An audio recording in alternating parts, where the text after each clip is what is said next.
এরপরে আল্লাহ তাআলা বললেন,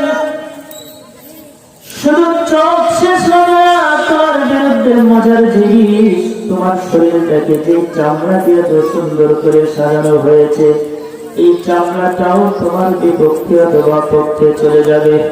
ও কলিজার টুকরা বোন, আজকে শীতের রজনীতে তোমার চামড়াটাকে মোলায়েম রাখার জন্য, চামড়াটাকে সুন্দর রাখার জন্য কত রকম স্নো পাউডার ব্যবহার করো।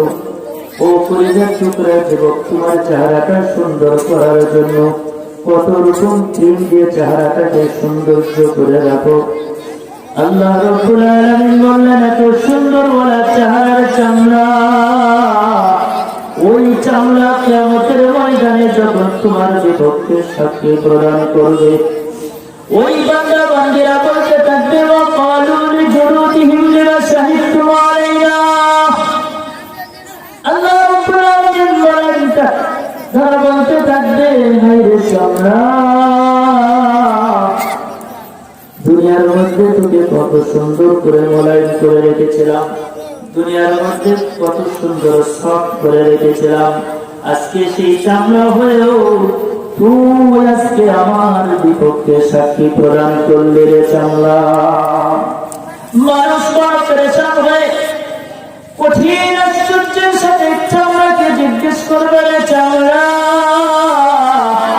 আমারে চামড়া, আজকে আমার বিপক্ষে তুই সাক্ষীটা দিয়ে দিলি রে চামড়া। ও মা, ও বোন, তোমার চেহারাটা তুমি কাকে দেখাও?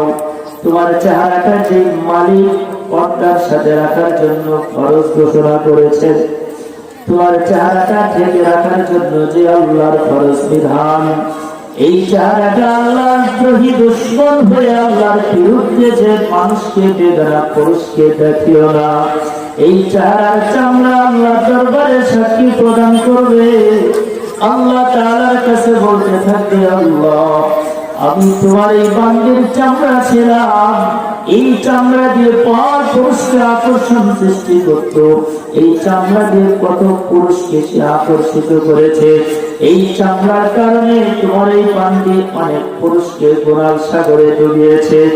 ও মালিক, আমি চামড়া হয়ে তোমার এই বান্দির বিপক্ষে সাক্ষী প্রদান করে দিলাম, আজকে আমি তোমার এই বান্দির বিপক্ষে চলে গেলাম, তাকে জাহান্নামের দিকে নিয়ে চলে যাও।